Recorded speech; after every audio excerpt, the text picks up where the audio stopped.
বাংলাদেশের যদি কোনো আলেম এখন ঐক্যবদ্ধ হয়, তাতে আমার আপনার জেলাসির কি আছে বলেন? আলেমরা এত 16 বছর পর্যন্ত আমরা বললাম আলেমরা আলেমরা বসতে পারে না, আলেমরা আলেমরা খাইতে পারে না, তখন বললাম আলেমরা কেন বসে না। এখন আবার আলেম আলেম বসছে, আপনি আমি তাদেরকে প্রতিদ্বন্দ্বী বানানোর যুক্তি তো নাই।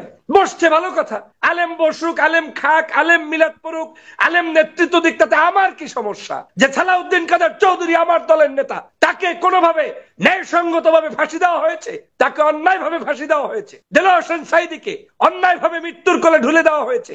তারপরে গোলাম আজম বলেন, কাদের মোল্লা বলেন, নিজামী বলেন, এর একটা মানুষের নামে 71-এর মুক্তিযুদ্ধের বিরোধের কোনো খাতায় ছিল না। তার মানে কি এই মানুষগুলোকে আবার নতুন করে ফাঁসি দিতে আপনার মন চাচ্ছে? প্রথমত একটা বিষয় হচ্ছে সাগর ভাই, 5ই আগস্টের পূর্বে বাংলাদেশটাই ঐক্যবদ্ধ ছিল, কারণ এখানে একজন এমন জগদ্দল পাথর ছিল ফেসিবাদী নেত্রী শেখ হাসিনা, যার ইস্যুতে বাংলাদেশের ডান নাই, বাম নাই, বিএনপি নাই, জামাত নাই, চরমনাই নাই, হেফাজত নাই। যেহেতু সবাই ভিকটিম ছিল, সবাই ঐক্যবদ্ধ ছিল। স্বভাবত কারণেই যখন আওয়ামী লীগ হারিয়ে গিয়েছে, এবং হারিয়ে গিয়েছে বলতে নিজ দায়িত্বে পালিয়ে গিয়েছে, তো তখন এই জায়গাটায় আওয়ামী বিরোধী মানুষগুলো একত্রে একই সাথে থাকবে, একই সাথে বসবে, একই সাথে খাবে, এই কল্পনা করাটাও যেমন অন্যায়, পাশাপাশি এটা হওয়ার সুযোগও নাই। কারণ হচ্ছে আপনার তো প্রতিদ্বন্দ্বী হবে, গণতান্ত্রিক দেশ, নির্বাচন হবে, নির্বাচনী প্রক্রিয়ায় বিএনপির জায়গা থেকে সর্বোচ্চ বড় দল ভোট পাওয়ার চিন্তা করবে, ক্ষমতায় যাওয়ার চিন্তা করবে। জামাত চিন্তা করবে নির্যাতিত দল, তাদের এত মানুষ ফাঁসি হয়েছে, তাদের উপরে জুলুম অত্যাচার হয়েছে, এই মানুষগুলোর কারণে তারা রাষ্ট্র ক্ষমতায় আসার স্বপ্ন দেখা কখনোই খারাপ কিছু নয়। তাছাড়া অন্যান্য রাজনৈতিক দলও তো সেই জায়গা থেকে রাজনৈতিক দলগুলো তাদের প্যাটার্ন হয়তো কিছুটা চেঞ্জ করেছে, যে কারণে আমাদের সামনে ভেসে উঠছে যে অনৈক্য হয়ে যাচ্ছে কিনা।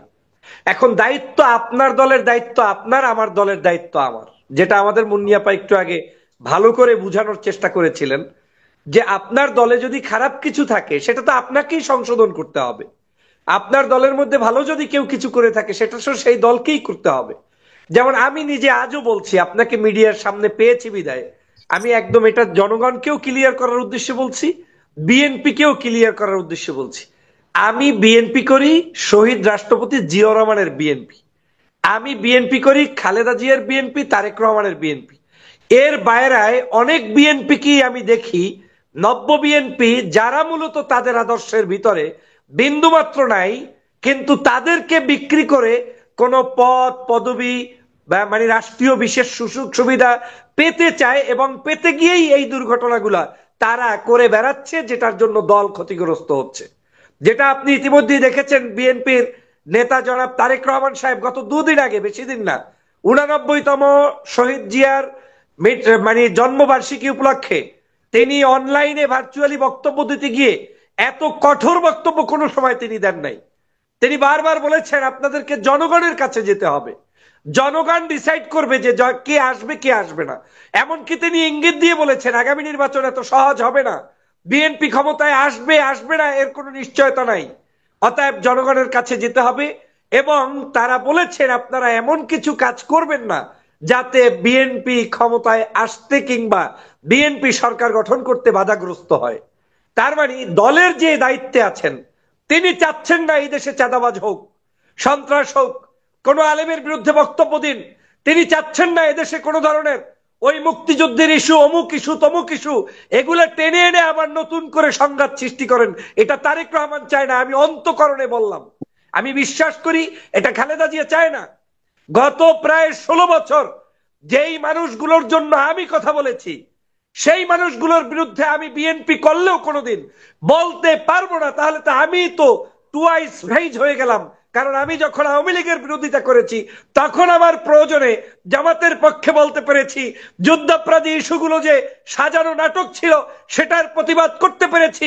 কিন্তু আজকের আমি হীন স্বার্থে কোন পদ পদবীর লোভে কিংবা এমপি মন্ত্রী হওয়ার জন্য দলের কোনো একজন ব্যক্তি কিংবা ভারতের দালালদেরকে খুশি করার জন্য তাদের বিরোধিতা অন্তত ডক্টর ফয়জুল করবে না, এবং এটা বিএনপি পছন্দ করে না। খালেদা জিয়ার মুখ থেকে কোনো ধরনের শব্দ চয়ন হয় না যেই শব্দ চয়নে ঐক্য বিনষ্ট হয়। আপনি জানেন বাংলাদেশের মানুষ এখন দেশনেত্রী বেগম খালেদা জিয়াকে বলে ঐক্যের মহাপতিক। শুধু প্রতীক নয়, বাংলাদেশে একজন মাত্র ব্যক্তি আছে যার নামের উপর ভিত্তি করে বিএনপি বলেন, জামাত বলেন, চরমনাই বলেন, হেফাজত বলেন, যে কোনো ব্যক্তি তাকে সম্মান করে এখনো তার কাছে আসবে, বসবে, দেশের প্রয়োজনে, গণতন্ত্রের প্রয়োজনে তিনি কিন্তু এখনো নেতৃত্ব দিতে সক্ষম। সেটাই আমাদের সবচেয়ে বড় অ্যাচিভমেন্ট। আপনি বলেছেন আমার দলের যেহেতু কয়েকটি বিষয়ে যে আসলে দল কিভাবে পারছে, আমার কাছে মনে হচ্ছে তারেক রহমান সাহেব বাংলাদেশে প্রত্যাবর্তন করলে দলের এক ধরনের চিত্র হবে, আর তার আগমনের আগ পর্যন্ত দলের এক ধরনের চিত্র থাকবে। এখন অবশ্যই দল ক্ষতিগ্রস্ত হচ্ছে, যেমন আপনার মিডিয়া তো বসে থাকবে না, কেউ তো কথা বলা বন্ধ করবে না। যেমন বাংলাদেশের প্রত্যেকটি জায়গায়, এই যে গত কয়েকদিন আগে একজন দলের সিনিয়র নেতা তিনি বললেন যে মাহফিল, রাতভর মাহফিল হয়, মজলিস হয়, তারপরে হেলিকপ্টারে যায়, লাখ লাখ টাকা ইনকাম করে, আলেমদের কাজ হচ্ছে এগুলো ব্যবসা বাণিজ্য। এসব তো ফাইজলামি কথাবার্তা, এগুলো আওয়ামী লীগের চরিত্র, আওয়ামী লীগ এগুলো বলেছে। আপনাকে কে বলার অনুমতি দিয়েছে? বিএনপির কোন নেতা কর্মী, কোন আলেম, কারি, মুয়াজ্জিন, হাফেজ, ইসলামিক কোন স্কলারের বিরুদ্ধে বক্তব্য দিতে পারে না। এটা স্ববিরোধী। কারণ বিএনপি একটি মহাসমুদ্র, এই দলের মধ্যে সমগ্র জাতের প্রজাতের মানুষ থাকবে। আমার আদর্শের বিরুদ্ধেও একজন ব্যক্তি সামনে এসে বলবে, এই যেমন রহমানী ভাই এখানে বসা আছে, উনি আমাদেরকে তুলাধনা করবে, উনি আলেম, ওনার দায়িত্ব, সেটা আমাকে সহ্য করতে হবে, শুনতে হবে। কারণ আমি পলিটিশিয়ান, আমি তো তার সাথে কাউন্টারে যাব না। কিন্তু এরকম কিছু কিছু ব্যক্তি আজকের এই আলেমদেরকে বিতর্কিত যদি করতে চায়, তারা কখনোই সফল হবে না। বিএনপি সরকার গঠন করলেও অন্য এমপি হতে পারবে না। কারণ বাংলাদেশের প্যাটার্ন চেঞ্জ হয়ে গিয়েছে। এক রাজাকার শব্দ উচ্চারণ করার কারণে শেখ হাসিনার সমগ্র লঙ্গি জাঙ্গা সব সহ পালাতে হয়েছে। বাংলাদেশে গণভবনে তিনি থাকতে পারেন। আর একজন নেতা কয়েকদিন আগে, আমি যদিও এটার উপরে বক্তব্য দিয়েছিলাম, তিনিও মন্তব্য করে বলেছেন শেখ হাসিনা মুক্তিযুদ্ধের সময় বিরোধী শক্তির বিচার চালু করেছে, শেখ মুজিব এটাকে বন্ধ করেছিল, শেখ হাসিনা যেটা চালু করেছে বিএনপি কে আসলেও সেটা আবার চালু করতে হবে। ধান্দাবাজির জায়গা পান না, কাকে চালু করবেন? আপনি কি মনে করেন যে সালাউদ্দিন কাদের চৌধুরী আমার দলের নেতা, বিএনপির নেতা, তাকে কোনোভাবে ন্যায়সঙ্গতভাবে ফাঁসি দেওয়া হয়েছে? কখনোই নয়। তাকে অন্যায়ভাবে ফাঁসি দেওয়া হয়েছে। দেলোয়ার হোসেন সাঈদীকে অন্যায়ভাবে মৃত্যুর কোলে ঢুলে দেওয়া হয়েছে। তারপরে গোলাম আজম বলেন, কাদের মোল্লা বলেন, নিজামী বলেন, এর একটা মানুষের নামে ৭১-এর মুক্তিযুদ্ধের বিরোধের কোনো খাতায় ছিল না। তার মানে কি এই মানুষগুলোকে আবার নতুন করে ফাঁসি দিতে আপনার মন চাচ্ছে? এই দলের এই মতের না, এটা হবে না। বিএনপির রাজনীতি হবে উদার গণতান্ত্রিক ৩১ দফা দাবি, যেটা তারেক রহমান সাহেব দেশবাসীকে বারবার বলার চেষ্টা করছেন। সংস্কার এই বাংলাদেশে সর্বপ্রথম কিন্তু এই তারেক রহমান সাহেব নীতিগতভাবে সংস্কারের প্রস্তাব দিয়েছেন। তিনি কিন্তু ঐক্য ধরে রাখতে চাচ্ছেন। আমি জানি না কোন কারণে বিভিন্ন উপায়ে এই জায়গায় বিভিন্ন ধরনের অনৈক্য হচ্ছে। আপনি দেখেন বাংলাদেশের যদি কোনো আলেম এখন ঐক্যবদ্ধ হয়, তাতে আমার আপনার জেলাসির কি আছে বলেন? আলেমরা এত ১৬ বছর পর্যন্ত আমরা বললাম আলেমরা বসতে পারে না, আলেমরা খাইতে পারে না। তখন বললাম আলেমরা কেন বসে না। এখন আবার আলেম বসছে। আপনি আমি তাদেরকে প্রতিদ্বন্দ্বী বানানোর যুক্তি তো নাই। বসছে ভালো কথা, আলেম বসুক, আলেম খাক, আলেম মিলাদ পড়ুক, আলেম নেতৃত্ব দিক, তাতে আমার কি সমস্যা? আমি আমার কথা বলবো, আলেমের কথা বলবে। আমি ধন্যবাদ জানাই ওই আলেমদেরকে। বিশেষ করে আজকে দেখলাম একজন চরমনাইয়ের পীরের সাথে ডাক্তার শফিকুর রহমান সাহেবের সাথে বৈঠক হয়েছে। খারাপ কি? ওনার দেশের প্রয়োজনে কথা বলুক, জাতির প্রয়োজনে কথা বলুক, নেতৃত্ব দিক। আওয়ামী লীগ এই দেশে আসতে পারবে না। আওয়ামী লীগের অবর্তমানে এই দেশে বিরোধী দল দরকার আছে, সরকারি দল দরকার আছে। অতএব আমাদের মধ্য থেকেই যদি কেউ সরকার গঠন করে এবং বিরোধী দল হয়, সেটা তো আমাদেরই অ্যাচিভমেন্ট। এই আলেমরা যদি সংসদের প্রধান বিরোধী দল হয়, সেটা তো আমাদেরই অ্যাচিভমেন্ট। অতএব দোষের কিছু নাই। আমি শফিক সাহেবকে ধন্যবাদ জানাই।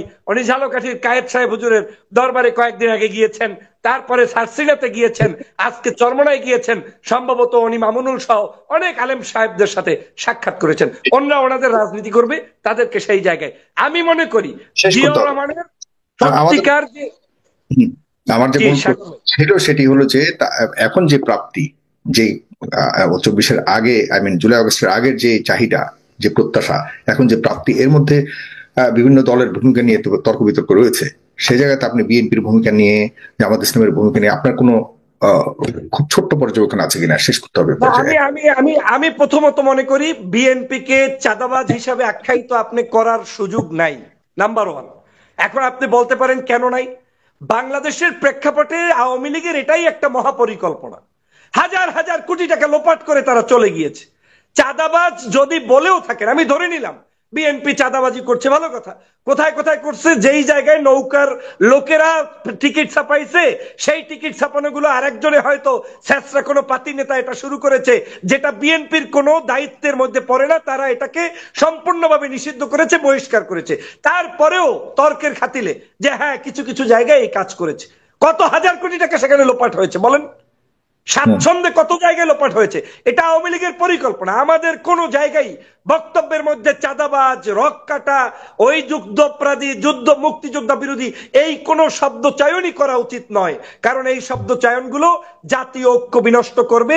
বিএনপির এই কাজগুলোতে অবশ্যই দলের সম্মান নষ্ট হয়, বিএনপি সে ব্যাপারে সর্বোচ্চ সজাগ দৃষ্টি রাখছে। তবে আমি মনে করি এটা পর্যাপ্ত নয়, যেটা মুন্নী চৌধুরী ইতিমধ্যেই বলেছেন যে বিএনপির ত্যাগী নেতা কর্মীদেরকে মূল্যায়ন করতে হবে, বিএনপির ভোকালদেরকে, বিএনপিদেরকে ক্যারি করতে হবে।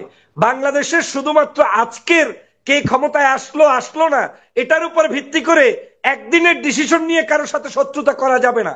আপনি ক্ষমতায় টিকে থাকতে হলেও এই জামাত, চরমনাই, হেফাজত, আলেম ওলামা, ইমাম, কারি, মুয়াজ্জিন, ডান বাম সবাইকে লাগবে। অতএব জাতীয় ঐক্য বিনষ্ট হয় এমন কোন কাজ আমার দল যেমন করবে না, আবার এই দলের মধ্যে উদারতা এমন থাকতে হবে যে একজন আজহারি কোন একটা শব্দ চয়ন করে কাকে কি ইঙ্গিত করছে ওইতে আপনার একেবারে তালপট্টি গরম হয়ে গেলে চলবে না। কারণ এদেশের প্রত্যেকটি মানুষ স্বাধীনভাবে কথা বলবে, যে জন্য আমরা 16 বছর লড়াই করেছি। এই স্পেসটা বিএনপি কে ক্যারি করার মানসিকতা থাকতে হবে। আমি মনে করি বিএনপি একটা বিশাল দল, সেই দল থেকে হয়তো কিছু কিছু কারণে তাদের কিছু বদনাম হচ্ছে, কিন্তু সেটা রিকভারি লেভেলে এখনো আছে। এমন হতাশ হওয়ার কিছু নাই যে একদম বিএনপি ভেনিশ হয়ে যাচ্ছে, দেশ থেকে চলে যেতে হবে, তেমনটা নয়। তবে আলেম ওলামা এবং ইসলামিক পার্টির নেতাদেরকেও আমি অনুরোধ করব, আগামীর বাংলাদেশকে যদি গঠন করতে হয়, বাংলাদেশের জুলুম অত্যাচারের শিকার হওয়া প্রত্যেকটি মানুষকেই স্বীকৃতি দিতে হবে। যেমন আমি ইতিমধ্যে আপনাকে দিলাম, না আমি একটু শেষ করছি, 30 সেকেন্ড আপনি বলেন। এই যে ফাঁসির কাস্টে যারা ঝুলেছে তাদেরকেও স্বীকৃতি আমি যেমন দিতে হবে, আবার পাশাপাশি দেশনেত্রী বেগম খালেদা জিয়া জেলের মধ্যে বন্দী ছিলেন, তার উপরে অত্যাচার হয়েছে, জুলুম হয়েছে, বিএনপির নেতাকর্মী লিফলেট বিতরণ করতে গিয়ে পর্যন্ত তারা মৃত্যুর কোলে ঢুলে পড়েছে, হত্যা করেছে, যেটা মুন্নিয়াপা বললেন প্রায় ঝাঁঝরা করা হয়েছে, শত শত গুলি করে আমার দলের নেতাকর্মীদেরকে। অতএব এই দেশে প্রত্যেকটি রাজনৈতিক দলের মধ্যে আরেকটি অন্তত পক্ষে আগামী 5 বছর শান্তিপূর্ণ সহ অবস্থান নিশ্চিত করা, এটা আমাদের দায়িত্ব। আর বড় দল হিসেবে আমার দলের দায়িত্ব সবচাইতে বেশি। আপনি যদি কাছে না যান, কাছে না ডাকেন, আর দূরে বৈশা পিছনে পিছনে বললেন চরমনের পীর আমার না, জামাত ইসলাম আমার না, অমুকে আমার না, তাহলে তো বাংলাদেশে কেউই আপনার থাকবে না। আমি মনে করি সবাইকে কাছে টানতে হবে, তারা স্বাধীনভাবে নির্বাচন করলেও কাছে ডাকতে হবে, দূরে বসে নির্বাচন করলেও কাছে ডাকতে হবে, আওয়ামী বিরোধী জায়গায় ঐক্যবদ্ধ থাকতে হবে। এবং সর্বশেষ বলতে চাই, এই যে সমন্বয়করা, তাদেরকেও স্নেহ করতে হবে। তাদেরকে কুটনামি করে তাদের ভিতরে আক্রান্ত করা, কারো মাধ্যমে ক্ষতি করা, কিংবা তাদের উপরে জুলুম অত্যাচার নতুন করে চালু করার পায়তারা করা, এটা হবে ষড়যন্ত্রবাদীদের রাজনীতির ও নমুনা। এটা কোনোভাবে সম্ভব নয়।